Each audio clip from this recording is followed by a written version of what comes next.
nos ajuda a lembrar estas coisas, que é preciso ligar o microfone. Mas eu vou pedir-lhes mais uma ajudinha, eu vou pedir um tripé, porque hoje nós vamos usar muito a Bíblia e como tal eu gostava de ter as duas mãos livres para folhear a Bíblia e vou pedir para que a tenham junto a vós, porque gostava de refletir sobre um episódio do povo de Israel. Na verdade, eu acredito que a caminhada do povo de Israel pelo deserto tem muitas lições para a nossa vida. E são reflexões tão interessantes que eu gostaria que realmente nós pudéssemos abrir. Vamos refletir sobre Êxodo capítulo 16. Na verdade, a gente sabe que o povo de Israel caminhou pelo deserto com um objetivo: chegar aonde? Canaã.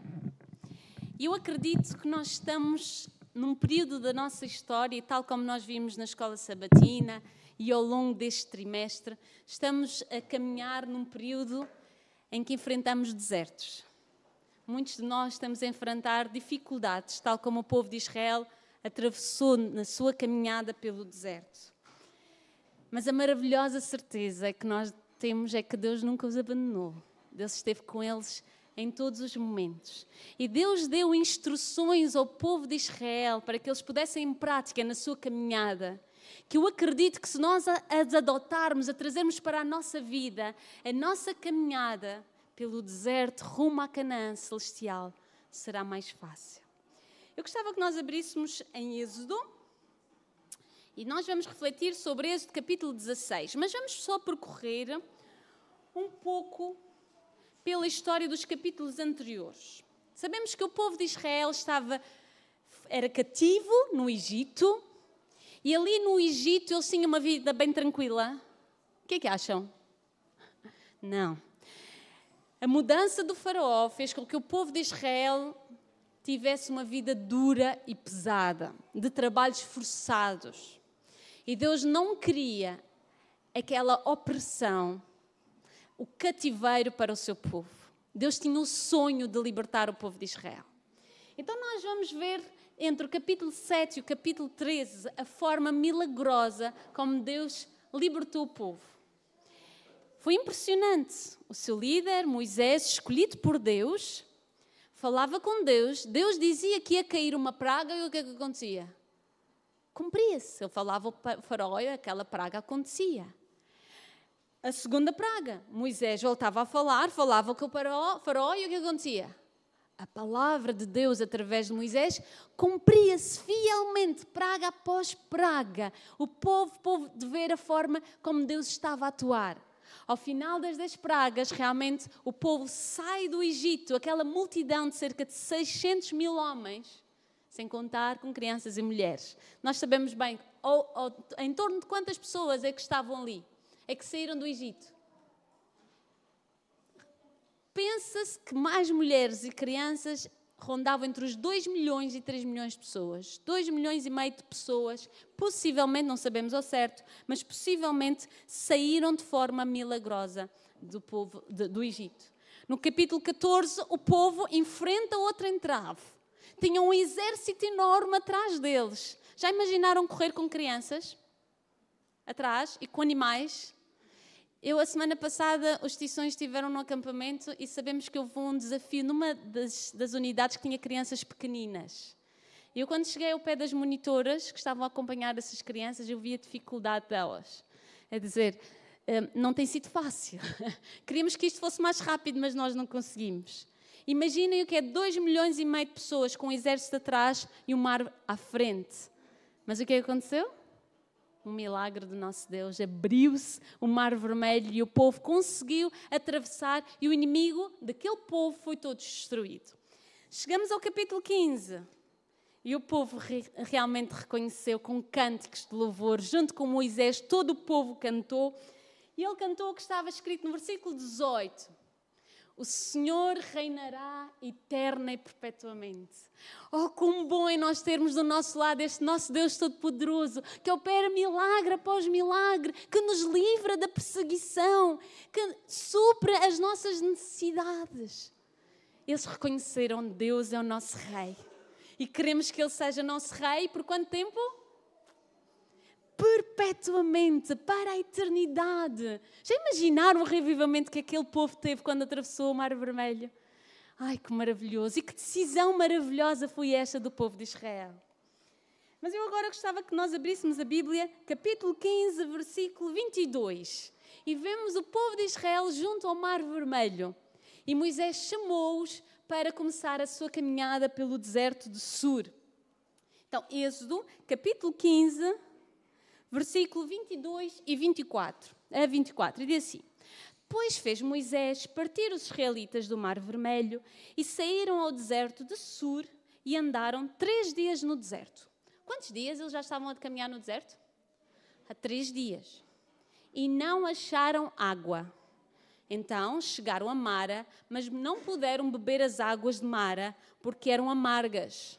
Por isso chamou-se o seu nome Mara. E o povo murmurou contra Moisés, dizendo: O que é que havemos de beber? Quantos dias foram necessários para que o povo esquecesse todos os milagres que Deus tinha feito por eles? Quantos dias? 3. Nós vemos aqui claramente que o povo começou a murmurar, a reclamar. Mas a gente não tem água para beber. Esta atitude de reclamação, de murmuração, nós vamos ver que ela é uma constante no povo de Israel. O segundo episódio onde a gente os vê a murmurar, um pouco mais à frente, no versículo 2, diz: Toda a congregação dos filhos de Israel murmurou contra Moisés e contra Arão. Agora já não era só contra Moisés, pois não? Já era contra Moisés e contra Arão. E no versículo 8 diz-nos: Quem somos nós para vocês estarem a murmurar contra nós? Realmente vocês estão a murmurar contra quem? Contra Deus. E esta é uma das lições que eu apreendo daqui. A murmuração que abrigamos no nosso coração, ela é uma doença contagiosa na minha vida que se espalha pelo corpo todo. Ela aumenta de uma forma galopante. Por isso, tenhamos atenção às pequenas murmurações que a gente faz ao longo do nosso dia. Alegremos-nos no Senhor pelas vitórias que Ele nos dá. Porque quando nós alimentamos a murmuração, uma atitude de reclamação, sempre a reclamar de tudo e todos na nossa vida, na nossa caminhada, nós temos dificuldade de reconhecer as coisas boas que Deus já fez por nós. O povo de Israel já tinha ou não tinha visto Deus a transformar água numa das pragas? Transformou a água em quê? Em sangue. Se Deus transformou água em sangue, não poderia transformar aquela água em água potável para beber? Mas de alguma forma eles estavam impossibilitados, não conseguiam ver as evidências que Deus já lhes tinha mostrado do seu poder. E é neste contexto que eu gostava que nós lêssemos o capítulo 16, e a reflexão desta manhã vai incidir sobre Êxodo capítulo 16, versículo do 1 até o 3. Nós sabemos o que é que aconteceu em Mara. O Senhor operou um milagre, pegaram num tronco de água, jogaram o tronco na água e aquela água amarga ficou como? Ficou doce. E toda a gente pôde beber aquela água, ela tornou-se potável. Mais uma vez, Deus, pela sua misericórdia, mostrou o poder do povo de Israel.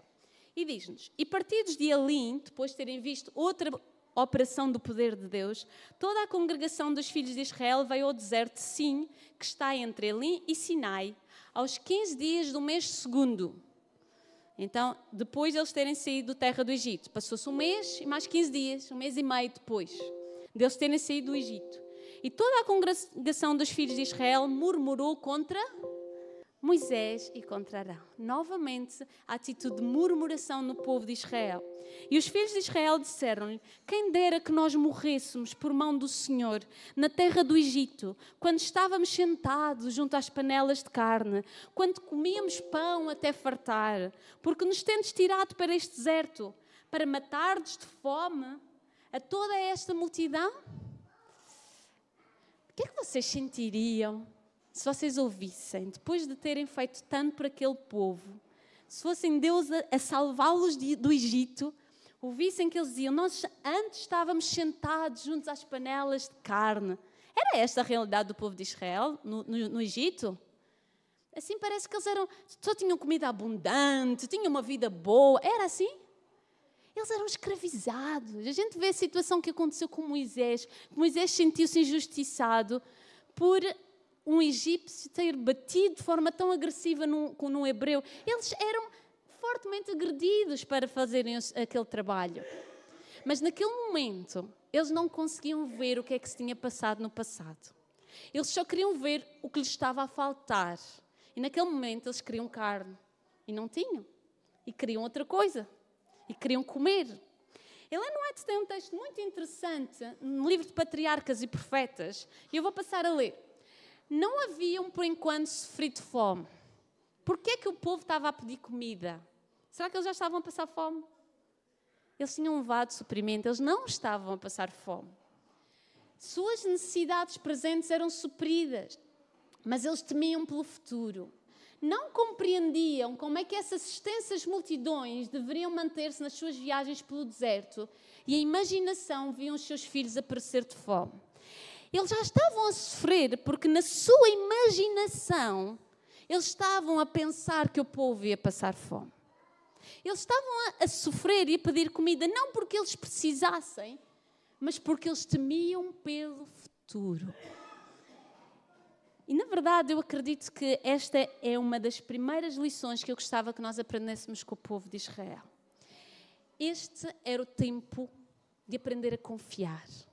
O povo de Israel não precisava de comida. Naquele momento, eles precisavam de aprender a confiar que Deus iria cuidar deles. Meus queridos, sentimos que temos um deserto pela frente. Sentimos que poderão vir perseguições. Sentimos que poderemos ter falta de liberdade. Sentimos que podemos ter falta de trabalho. Esse é o nosso deserto. Confiemos. O Senhor irá suprir todas as nossas necessidades. Podemos descansar nessa certeza. Esta é a primeira lição que eu gostava que a gente retivesse. Nunca esqueçamos o que Deus já fez por nós no passado. Ellen White tem esse texto muito interessante. Nada teremos que temer quanto ao futuro, a menos que nos esqueçamos do que aquilo que Deus fez por nós no passado. Então, durante o nosso dia-a-dia, junto das nossas crianças, no nosso culto familiar, reflitamos sobre aquilo que Deus já fez, que milagres é que Deus já operou na nossa vida. Certamente todos nós temos histórias maravilhosas. Às vezes a gente passa o nosso culto familiar a falar das histórias bíblicas. Maravilhoso. As nossas crianças conhecem as histórias da Bíblia de uma ponta à outra. A gente vê isso.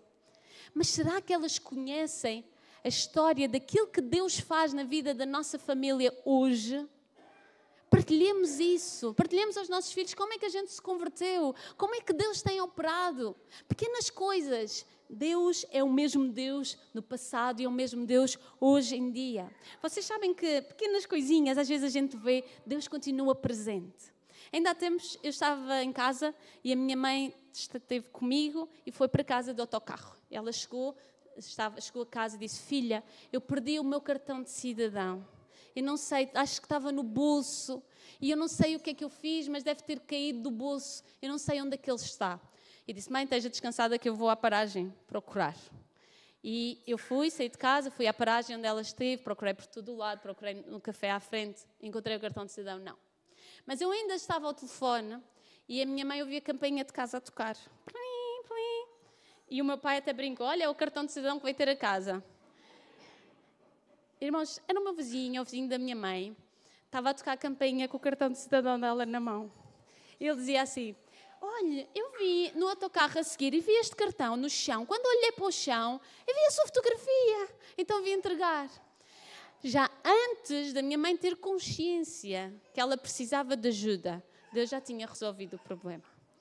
Este é o nosso Deus que cuida, mesmo sem nós termos consciência. E estas coisas pequenas, simples, mas que a gente vê, Deus continua a operar, Deus continua presente. Confiemos, mesmo que a resposta pareça demorar. Repitamos as experiências que já tivemos com Deus. Escrevamos, façamos o nosso livro de experiências com Deus. E tudo isto vai nos ajudar a marcar a nossa vida. Nós vemos aqui no versículo de capítulo Mateus, capítulo 4, versículo 4, vou convidar-vos a abrir. Mateus, capítulo 4, versículo 4.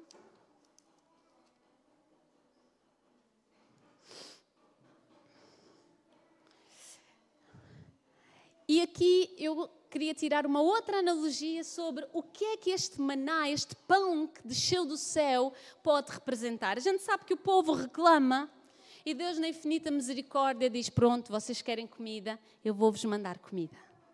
E Deus mandou o pão do céu, o maná, toda a gente conhece como maná. E o versículo 4 de Mateus 4 diz: nem só de pão viverá o homem, mas de toda a palavra que sai da boca de Deus. É interessante esta relação em que a palavra de Deus é considerada o quê aqui? O pão, um alimento. Algo do qual nós precisamos realmente de nos alimentar. E nós compararmos aqui o capítulo 16 do livro de Êxodo, diz-nos que no versículo 4, voltamos a Êxodo capítulo 16, e no versículo 4, e diz: e então disse o Senhor a Moisés: eis que farei chover pão do céu, e o povo sairá e colherá cada dia a porção para cada dia, para que eu veja se anda em minha lei ou não. Então, todos os dias o maná caía e o povo tinha que recolher. E no versículo 16 diz-nos, versículo 16, capítulo 16, versículo 16: e colhei dele cada um conforme o que pode comer, um gomer por cada cabeça, segundo o número das vossas almas, cada um tomará para que se acharem na sua tenda. E no versículo 21, temos mais instruções como é que eles deveriam colher o maná. Eles, pois, o colhiam cada manhã, cada um. Então, nós vemos que cada pessoa, a cada dia, a cada manhã, e cada um, tinham que colher o maná. O que é que acontecia quando a cada dia eles apanhavam a mais para o dia seguinte? Estragava-se. Eles podiam comer no dia seguinte? Não, passariam fome. A cada dia eles precisavam de colher o maná. E vemos em Mateus 4 que este alimento pode ser representado pela palavra de Deus também. E este é o convite que Deus nos dá também, uma segunda lição. É que nós precisamos depender, como o povo de Israel dependia a cada dia do maná, do povo, da palavra do Senhor, também devemos alimentar-nos a cada dia, cada um, cada manhã, do maná que hoje nos chega do céu, que é a palavra de Deus. Irmãos, queremos atravessar este deserto. Então, esta é uma lição importante para nós. Não deixemos para que no sábado o pastor que vem cá pregar nos dê o alimento para a semana inteira. Esse alimento não nos vai ser suficiente. Não deixemos para que a minha mãe, ou o meu pai, ou o meu marido, que lê a meditação para mim, se alimente para me dar a mim. É importante que cada um tenha essa experiência, desde os mais pequeninos. O estudo da nossa lição diária, o estudo da nossa meditação, ouvir a palavra de Deus, é um passo essencial, uma lição essencial que aprendemos com o povo de Israel e que nos vai ser muito importante na nossa caminhada pelo deserto. A terceira lição que eu consigo tirar aqui do povo de Israel é que quando eles apanhavam hoje, eles não tinham que se preocupar com o dia da manhã.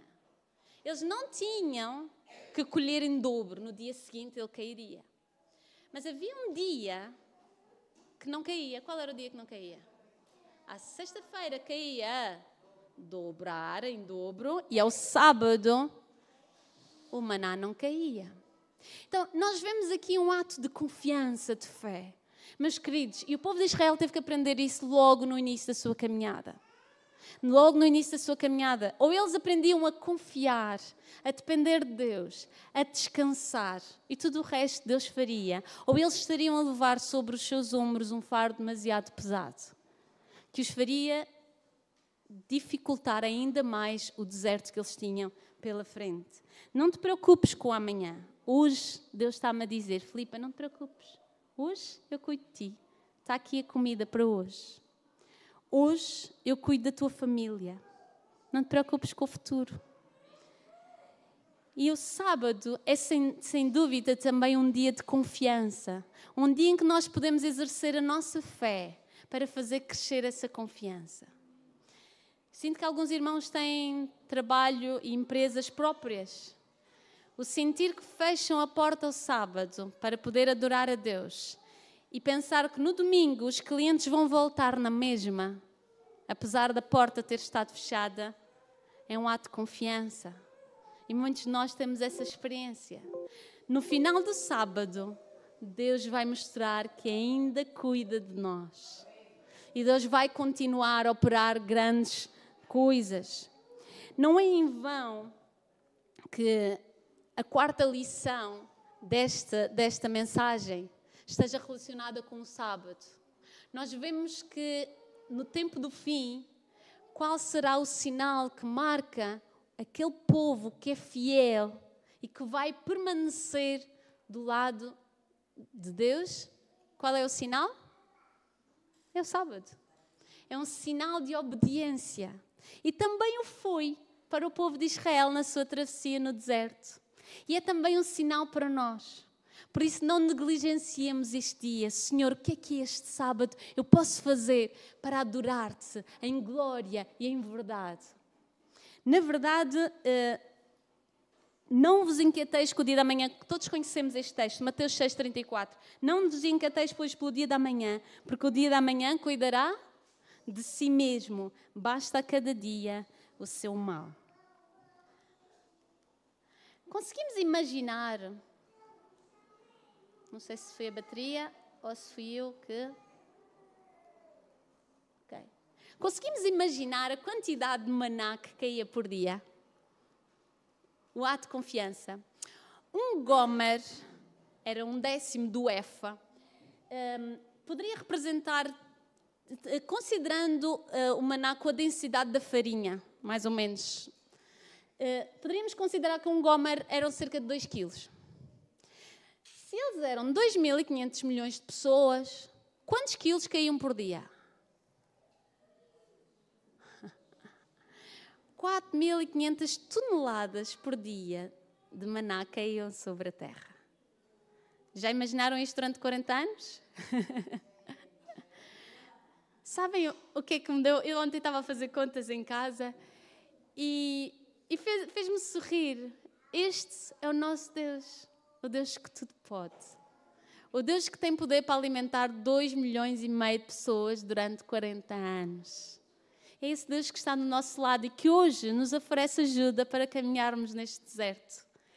Isto representam quase 66 milhões de toneladas durante 40 anos. O milagre do nosso Deus. Quem convidou o povo de Israel para caminhar do deserto? Quem foi?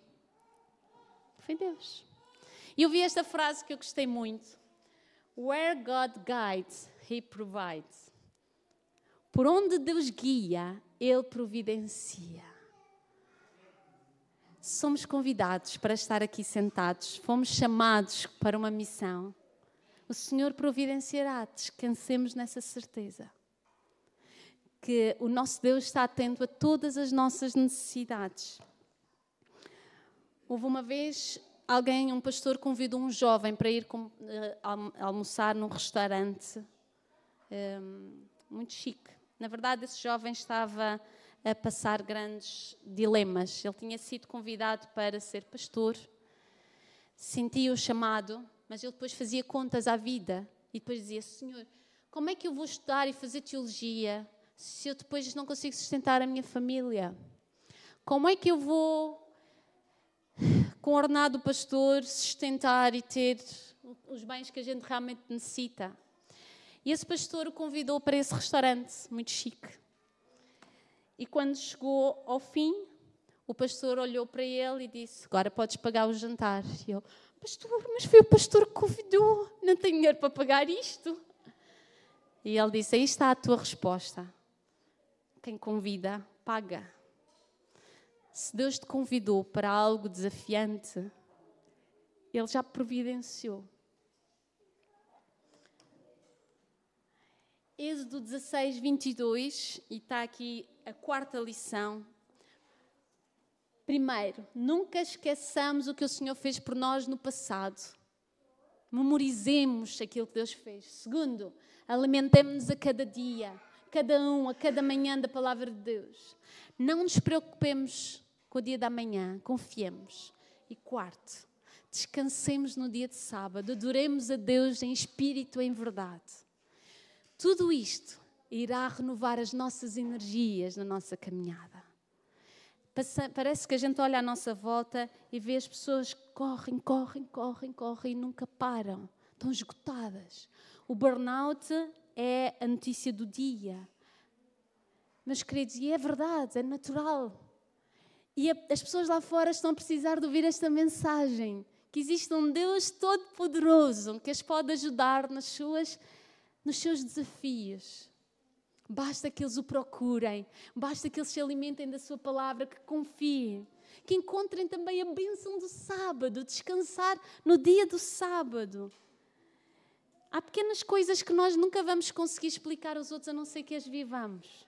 Eu tinha uma colega que ela dizia-me assim, como é possível, tanta coisa para fazer e tantos exames para estudar e tu ainda consegues parar o sábado? Como é que tu consegues estudar tanta coisa? O Senhor renova as nossas forças. O Senhor renovou as forças daquele povo durante 40 anos no deserto. Descansemos no dia de sábado. O Senhor renovará as nossas forças na nossa caminhada espiritual. Eu gostava que nós pudéssemos continuar e agora pudéssemos tentar perceber o que é que representava o maná e do que é que o povo se queixava. Neste primeiro episódio, a gente vê que o povo se queixava porque estava com receio que Deus não ia conseguir suster.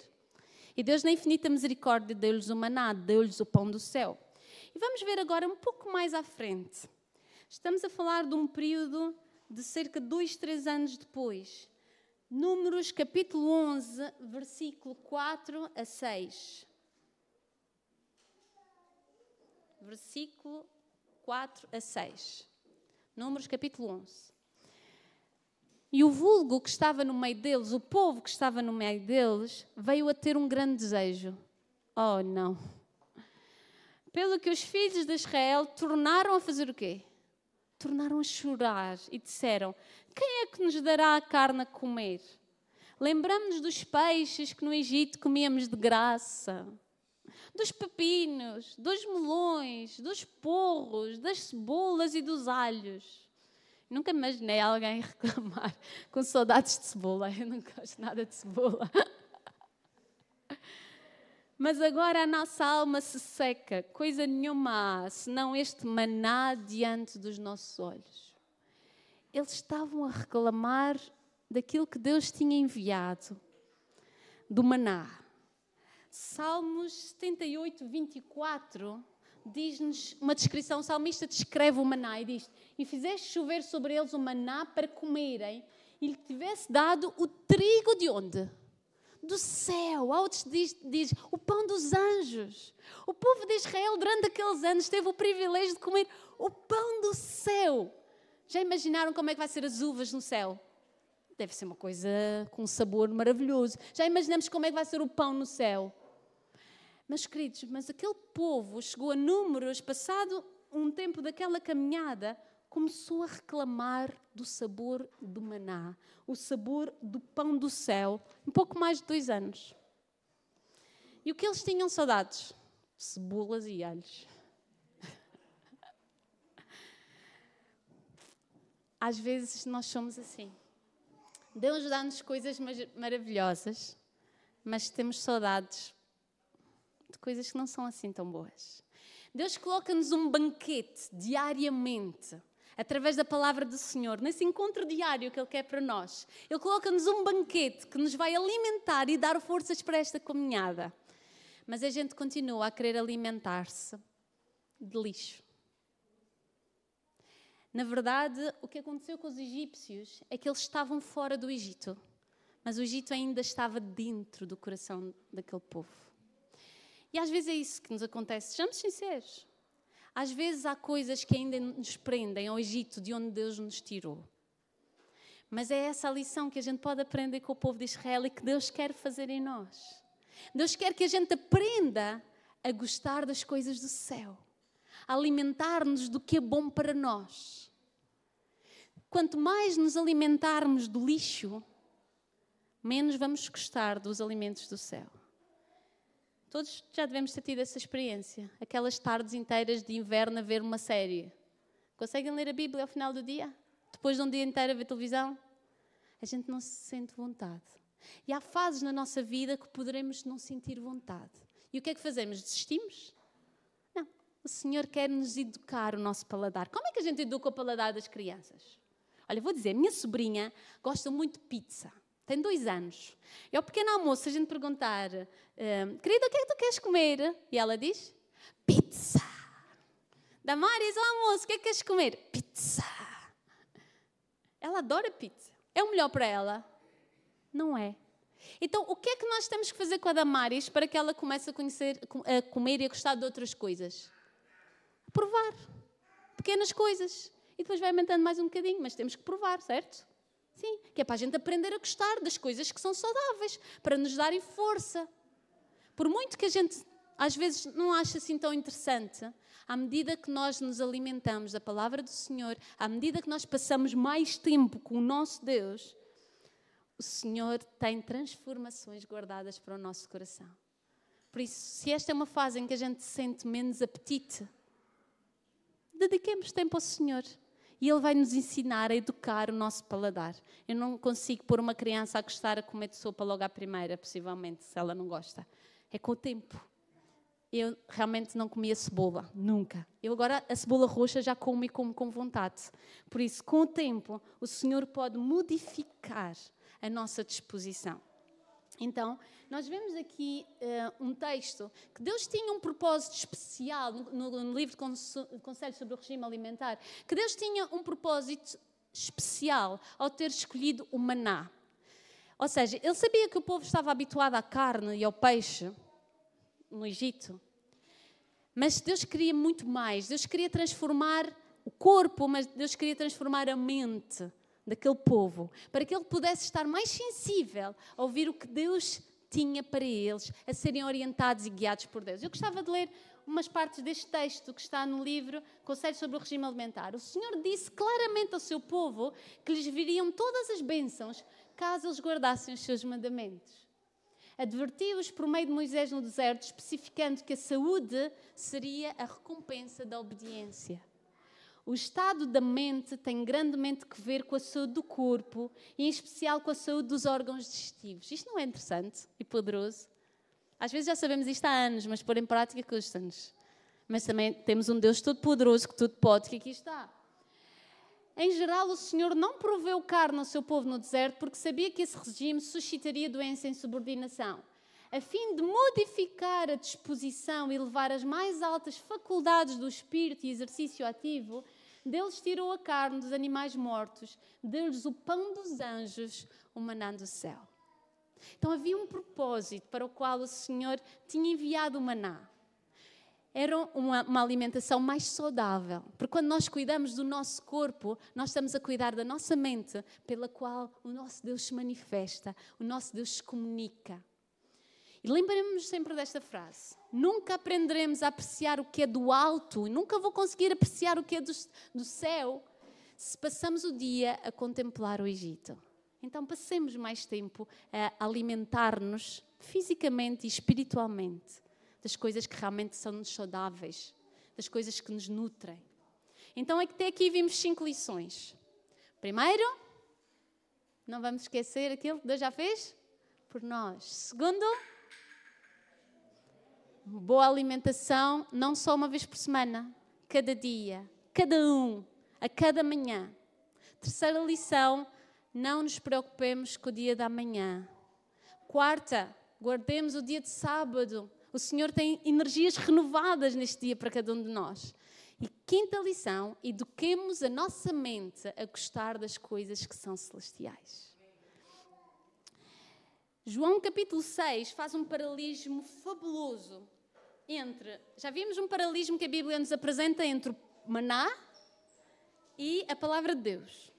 E agora eu gostava de apresentar-nos João capítulo 6, do 48 e 51.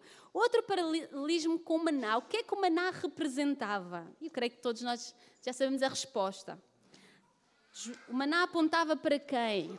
João capítulo 6, versículo 48 a 51. O que é que Jesus disse? Eu sou o pão da vida. Os vossos pais comeram maná do deserto e morreram. Ele estava-se a referir a quem? Ele próprio. É o pão que desce dos céus para que dele comer não morra. Eu sou o pão vivo que desceu do céu. Se alguém comer deste pão, viverá para sempre. E o pão que eu der é a minha carne que eu darei pela vida do mundo. É interessante que nós vimos o paralelismo entre o maná e a palavra de Deus, e agora o próprio Jesus diz-nos que Ele é o maná. Mais à frente nós poderemos ver em João, versículo 35, creio eu, que ele diz-nos, ele usa a mesma expressão do hebraico, ele usa a mesma expressão para se caracterizar e definir a Ele próprio. Jesus é o pão do céu. Quando nós nos alimentamos, para onde é que vai a comida? Os nossos pequeninos, para onde é que vai a comida quando a gente mete a comida na boca? Vai para onde? A gente mastiga e vai para a barriga, não é? Para o estômago. E depois do estômago, o nosso corpo tem a capacidade no intestino absorver os nutrientes e passa para onde? Para o sangue. E depois espalha-se aquela energia toda pelo corpo, para o cérebro, para a unha, para o pé. Na verdade, o alimento que nós ingerimos passa a estar dentro de nós e nutre todas as células do nosso corpo. A gente mastiga, faz a digestão e depois as coisas boas do alimento vão para todo o lado. A gente precisa de cálcio nos dentes, então o cálcio do leitinho de soja e da couve vão para os dentes, estão a ver? Pronto. Então, na verdade, há um paralelismo fabuloso entre a alimentação e o próprio Jesus. Quando nós nos alimentamos do pão, nós nutrimos-nos, e Ellen White diz assim, nós comemos a carne de Cristo e bebemos o seu sangue quando, pela fé, nos apegamos a Ele como nosso Salvador. Cristo usou a figura de comer e beber para representar a intimidade com Ele, que precisam ter todos os que finalmente participarão com Ele, em sua glória. O alimento temporal que ingerimos é assimilado, dando força e consistência ao corpo. De modo semelhante, quando cremos nas palavras do Senhor Jesus e as aceitamos, elas passam a fazer parte da nossa vida, trazendo luz e paz, esperança e alegria, fortalecendo a vida como alimento material fortalece o corpo. Há uma intimidade muito grande que o nosso bom Deus e o nosso Jesus quer ter connosco. Ele não quer estar ao nosso lado, a nos acompanhar. Ele quer fazer parte de nós, da nossa essência, do nosso ser. Se nós pretendemos ter esperança, alegria, paz, onde é que encontramos isto? Numa intimidade, numa relação de intimidade com o nosso Salvador. O nosso Jesus realmente tem este sonho para nós, não só para o povo de Israel, mas sem dúvida eu acredito que nestes 6 pontos nós encontramos a orientação para nós conseguirmos chegar ao final desta caminhada pelo deserto e sermos bem-sucedidos, não na nossa força, mas no poder do nosso Senhor.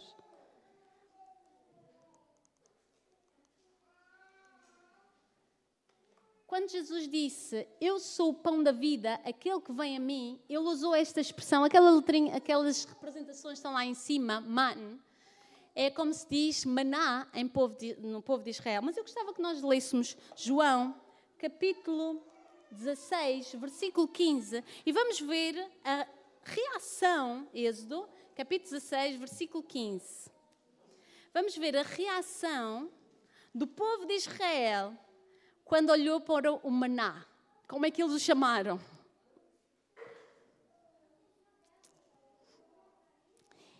Já todos abriram? 16, versículo 15. Diz, e vendo os filhos de Israel, disseram aos outros, o que é? O que é isto? Porque não sabiam o que era. E disse, pois Moisés, este é o pão que o Senhor vos deu para comer. A expressão que é traduzida por o que é isto, na Bíblia, é representada por man. A mesma expressão que Jesus usa para si, man, quando nós lemos no João capítulo 6. Mas aquela palavrinha que está antes do man, estão todos a ver no final o man ali, um tal dedinho a apontar? A palavrinha que está ali o significa ele. Então, de alguma forma, a melhor tradução para esta expressão seria quem é ele. Maná representa quem é ele. E quem é ele, meus irmãos? É o pão do céu, o nosso Jesus que viria. Isto representa uma analogia muito forte aqui, quando nós lemos a Bíblia no hebraico. Eu não sou entendida nisto, mas achei esta curiosidade interessante.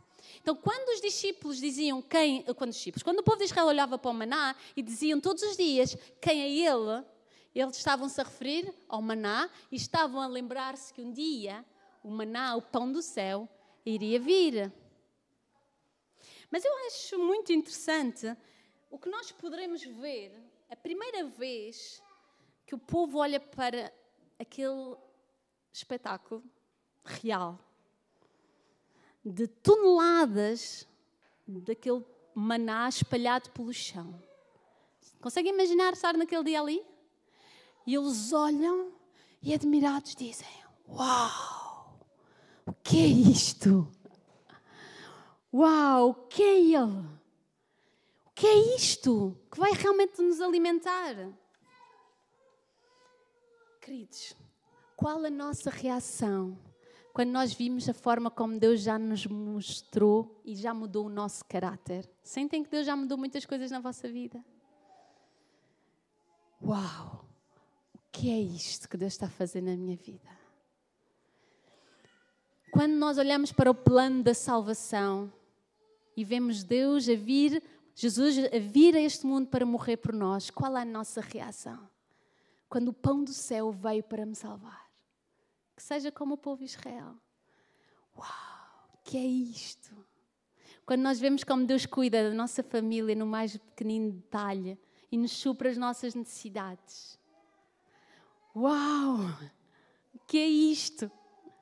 Que essa expressão de espanto, de alegria, de emoção continua a ser uma realidade na nossa vida. Esta expressão perdurou durante o povo de Israel durante quanto tempo? 40 anos, todos os dias, cada manhã.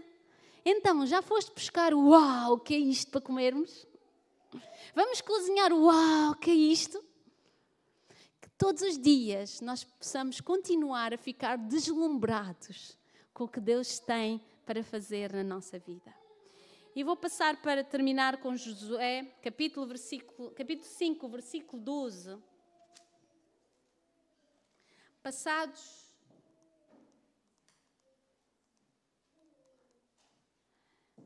Josué, capítulo 5, versículo 12. Passados os 40 anos, o povo conseguiu.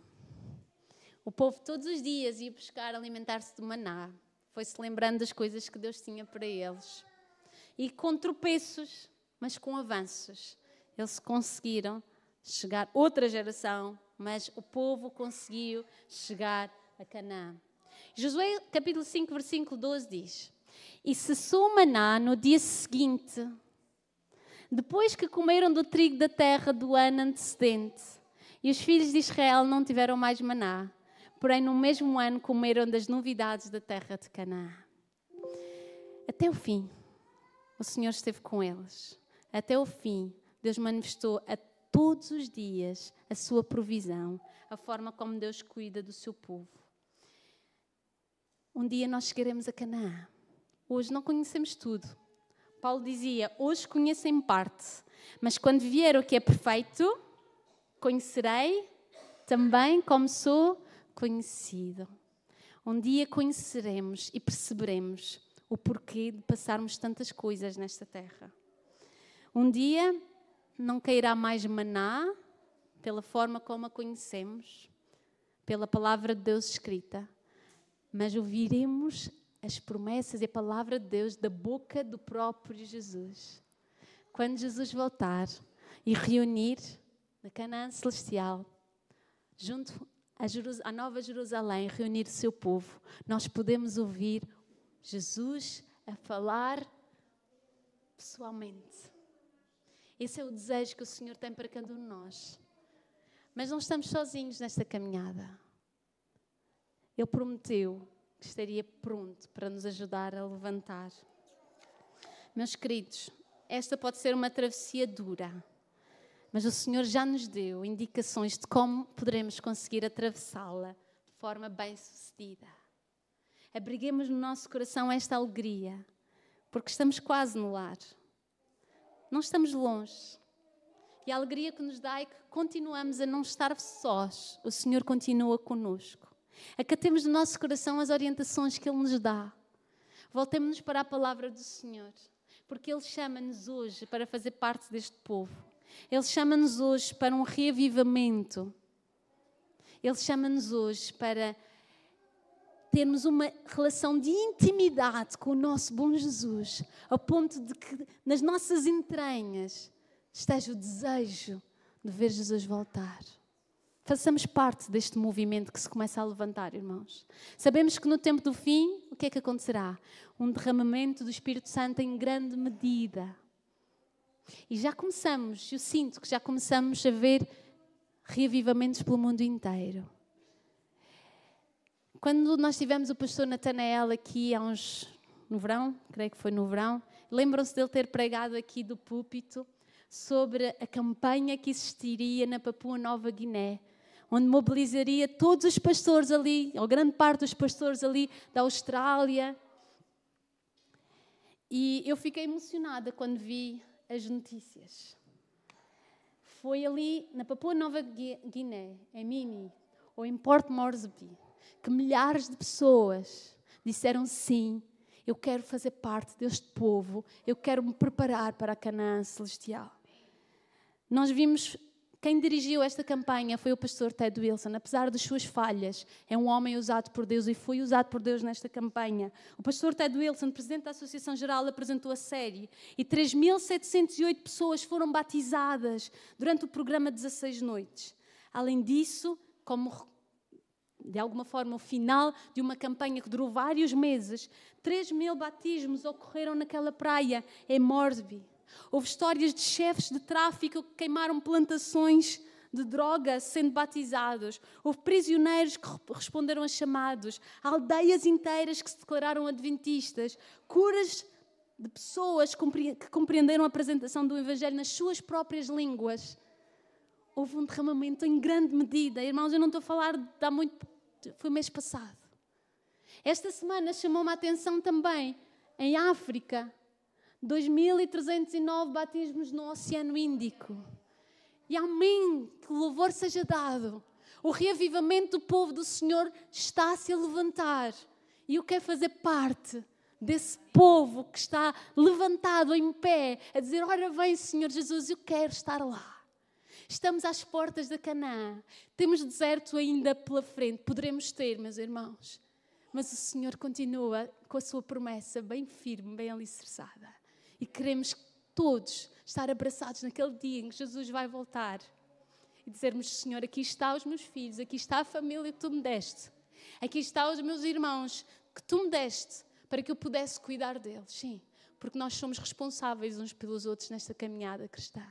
Se vemos um irmão a atravessar um deserto difícil, vamos ajudá-lo a levantar. E todos juntos, unidos, em torno da palavra do Senhor, continuemos a nossa caminhada com a certeza de que Deus está ao nosso lado e que o Deus que guiou o povo de Israel no deserto é o mesmo Deus hoje. O mesmo Deus que operou milagres no deserto apresenta e revela milagres hoje. E estamos com receios, Senhor, irmãos, do tempo do fim, das perseguições, muitos milagres vão acontecer. Leamos o grande conflito e vamos ver isto. 1.000 cairão ao teu lado, 10.000 à tua direita, e tu não serás atingido. E é nesta certeza que nós podemos descansar. Este é o nosso Deus a quem aguardamos. Amém.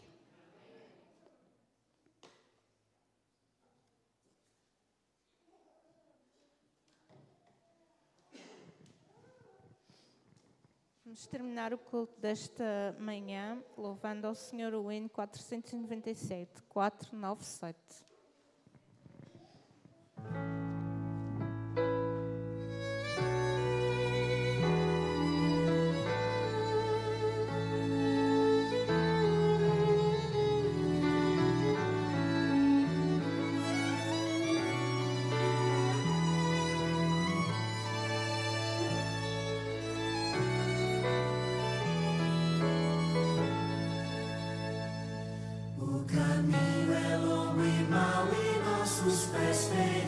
proteção.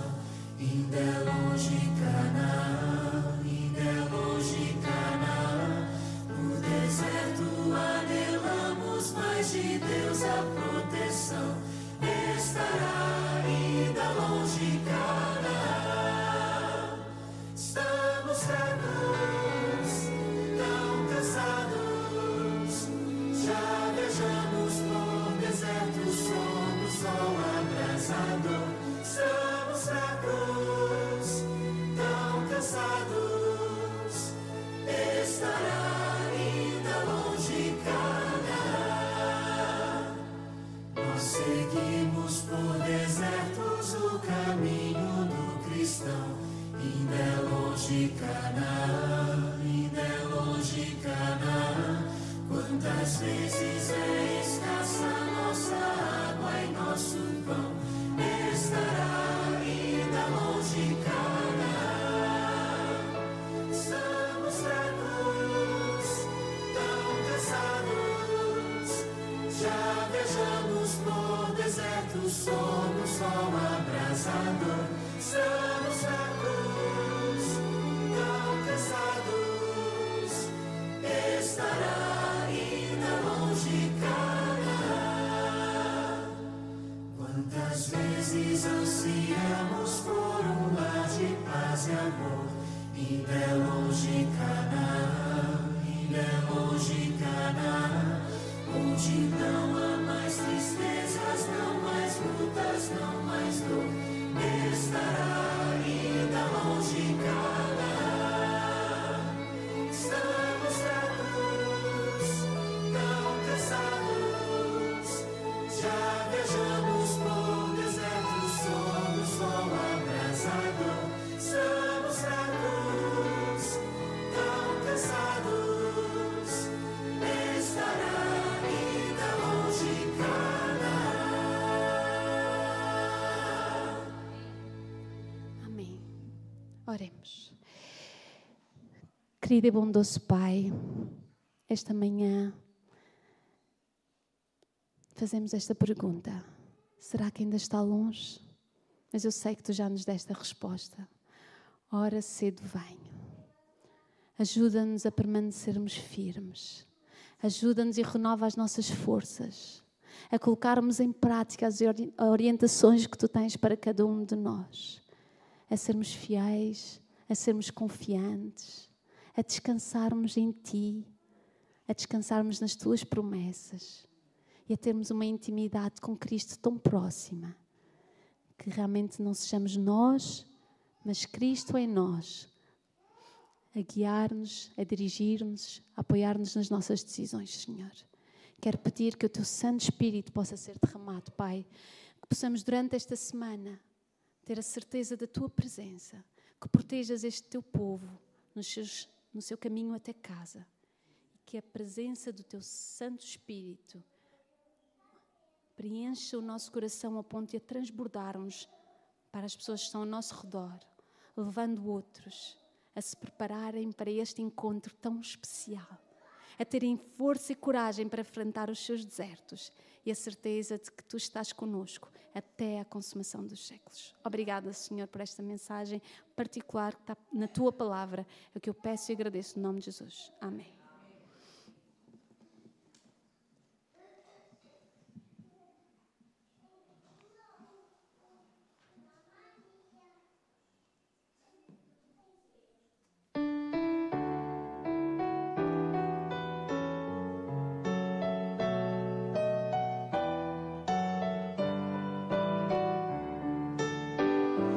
Ao sair deste santo lugar,